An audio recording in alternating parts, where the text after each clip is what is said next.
Thank you for listening to Life Improvement Radio. You are listening to a rebroadcast of a previously recorded show. So I want to welcome the program. Really excited to welcome the program author Evelyn McDonnell, author of Queens of Noise, The Real Story of Runaways. Evelyn, thanks for calling. Thank you for having me on. Absolutely, Evelyn. And ultimately, the fact is, let's talk a little bit about the Miami Book Fair first. How are you liking it today?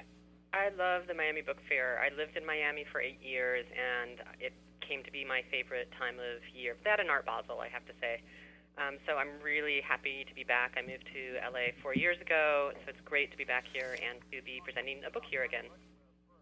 Well, a shout out to our LA authors, Evelyn, because the one thing that I have an Author's Corner show, and I partner with Julia Drake and Tyson Cornell over in LA, and so we have the late night version of recordings I do all the time at 11 o'clock at night on Thursday nights with those great authors in LA. And it's interesting to look at the varying authors if you're talking about East to West Coast. Have you noticed that at all?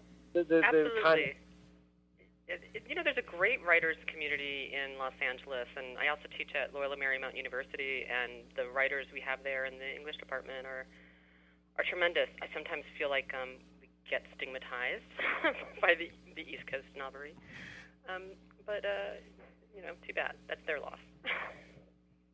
So I love LA. I love Miami. I'm not gonna switch between. I told Eric again, one of our goals is to do a marathon of author interviews 24 hours straight, and that's where I'm going to reach out to the whole world: LA, New York, Chicago, China. So, but it was a little bit of too much work to try to do it on this event because you guys are so fantastic. But tell us a little bit about your book.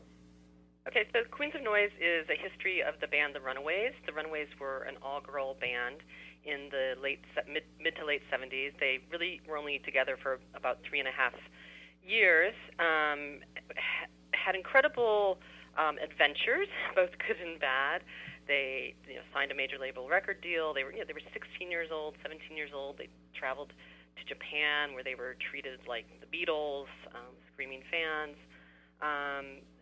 Also were subjected to a lot of abuse and sexism. I mean, they were really the first all-girl hard rock band ever, and especially to do what they did. Most people know them now because one of the founding members was a woman, originally a girl named Joan Larkin, who reinvented herself as Joan Jett, and also the guitarist Lita Ford went on to some acclaim. So it's interesting just that they produced these two really important figures in rock history, but then they were a pioneering band. I also think if you don't know anything about the Runaways, and if you don't even care that much about rock and roll, it's also a coming-of-age story about what happens to teenage girls when they get thrown into the entertainment industry, and teenage girls really taking on some big dreams and achieving them, but also hitting some really rough spots along the way.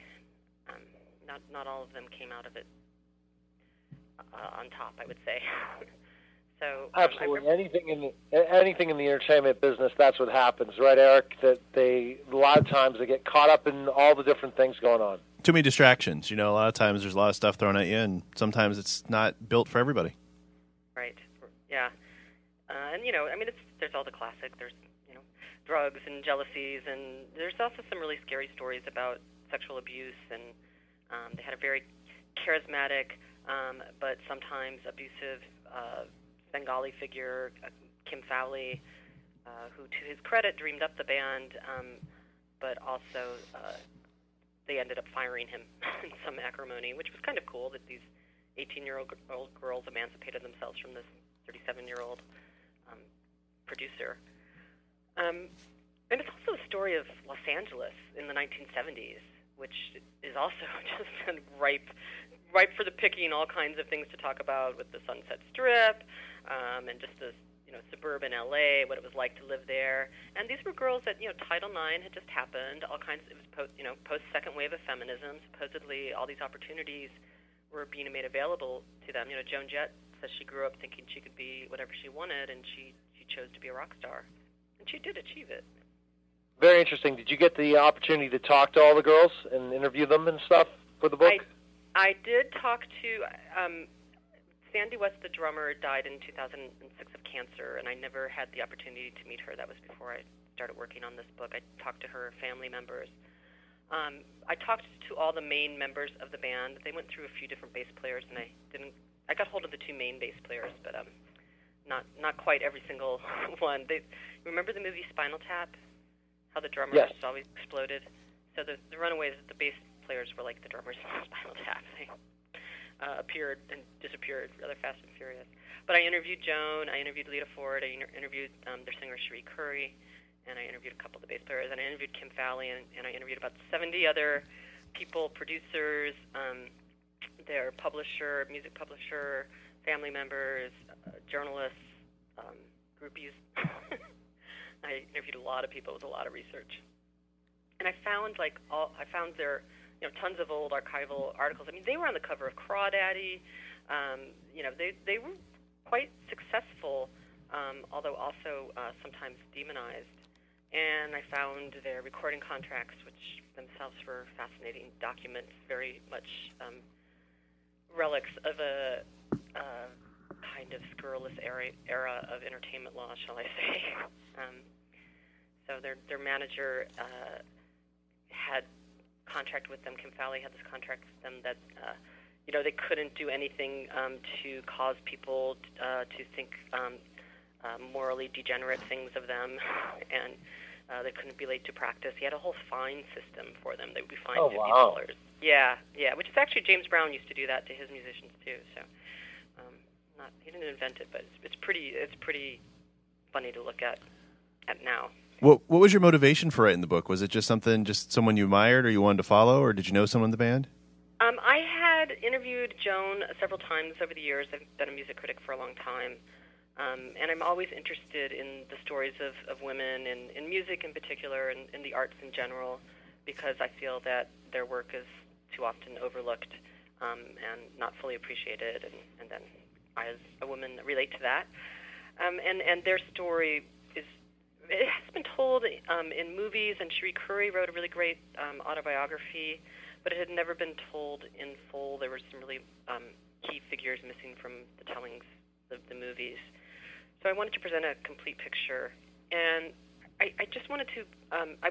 My main thing was really to honor them, and give them the place in history that the Rock and Roll Hall of Fame hasn't given them, that a lot of the history books don't give them.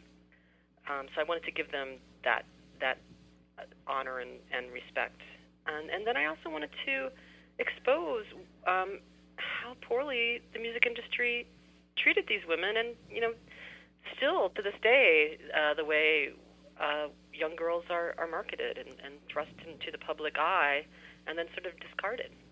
And how's the reception of the book been? Has it been positive? I mean, has everybody kind of opened up and realized their plight and some of the things they experienced? Well, the reviews have been amazing. I've been so happy. The New York Times praised it. The Amazon reviews are really great. So from the fans to the critics, it's really gotten great praise. A lot of the people in the book are really happy with it. I think it's really hard for the members themselves to. There's a lot of resentment and regret and acrimony still between some of these people.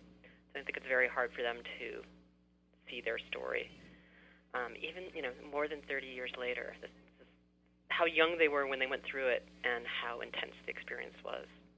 I can imagine. Yeah. And when you're saying the exploitation of women, especially when we see the reality television shows out there, young women, and the magazines and the musicians of today, and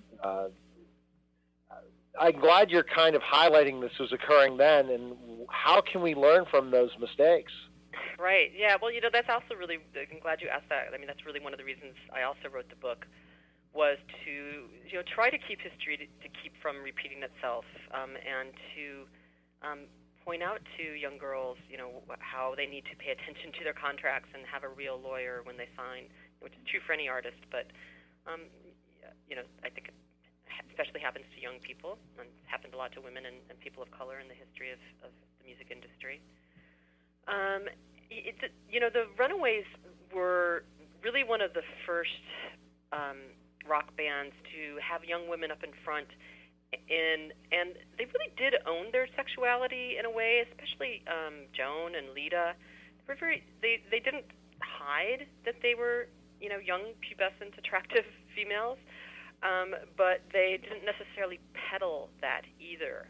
So I wanted to talk about how that can be done, but what a delicate balance it is, because the singer Cherie Currie, most people know her because she was really the first person to wear underwear on stage. For the song Cherry Bomb, she would perform in a corset. And this is what a lot of the public, that's all they could think of. They couldn't see past this 17-year-old girl in fishnet stockings and a corset. Now, really, she was a big fan of the Rocky Horror Picture Show. She was a big fan of glam rock, of David Bowie. She was kind of in drag. But there was some photographers that took advantage of them, and of that, the way that she would dress. And I think that she thought she could, and she did do it in public, but it also, then people stopped hearing the music, and when we see what's happening with Miley Cyrus, I think we see some of the same things happening, unfortunately. Nobody's talking about how good Miley's album is. Everybody's talking about her twerking on the VMAs. And you think it's probably some PR people that have figured out how to take her to the next level, and people that are advising her, agents and her record company and all these different people saying, hey, you have to do this to make yourself the next big thing. But I guarantee the Kardashians, someone like Miley Cyrus, what's going to happen to them in 20 years, they're going to be very regretful for what they did. I'm afraid that's true. I hope it's not true, especially, I think Miley is very talented and should have a long career, and I hope this isn't all people remember her for. But, Cherie never managed to have much of a career after the Runaways, but God bless her, she's out there still performing, and I think is actually maybe at the height of some of her creative powers. So I hope it doesn't repeat itself. I hope Miley picks up this book, and Miley is a huge Joan Jett fan. Miley and Joan performed on the Oprah Winfrey Show together. So there's I'm not making up this lineage. I got to tweet her out then. I did have not had Miley on yet, my show. I do a celebrity interview show as well, but I was thinking, Eric, remind me who's the father of the celebrity I had on? Billy Ray Cyrus? Or wait, no, no, not Billy Ray. The other one that's big, always in the news. It'll come to me. That's going to have a show on Oprah. But meaning, I'll tweet it out to make sure we can get that book in their hands for sure, for Miley and stuff. Yeah, because if she's a fan of the band, you never know. You might get that opportunity to have a conversation with her. I mean, the thing I tried to do with this book was, I'm a longtime music critic. I've written other music critic books. I was the music editor of the Village Voice. I was the music critic at the Miami Herald, et cetera, et cetera. So I know that audience. I know that writing. I wanted it to be accepted amongst my peers. But I also wanted to reach those teenage girls. I want to reach the Kristen Stewart fans who saw the Runaways movie, and Kristen Stewart playing Joan Jett and Dakota Fanning as Cherie Currie. Because I think that they can all relate to the desire to, run away and join the circus of rock and roll or whatever. And I wanted to both empower them and warn them. Well, I think that's an important thing. I mean, in so many ways. Well, I'll tweet it out to Miley and to some other people, and we'll make sure we keep getting the word out of the book. And it's a great surprise to have you on the show today. Especially, we got to keep these LA people, have that LA connection. I'm so glad that you're on because, again, I love LA and I love the LA authors. I love every author that I have on my show. But again, we really get to the music business and all the interesting businesses when we get these LA authors for sure. Right. Well, I appreciate it, and I really appreciate you having me on.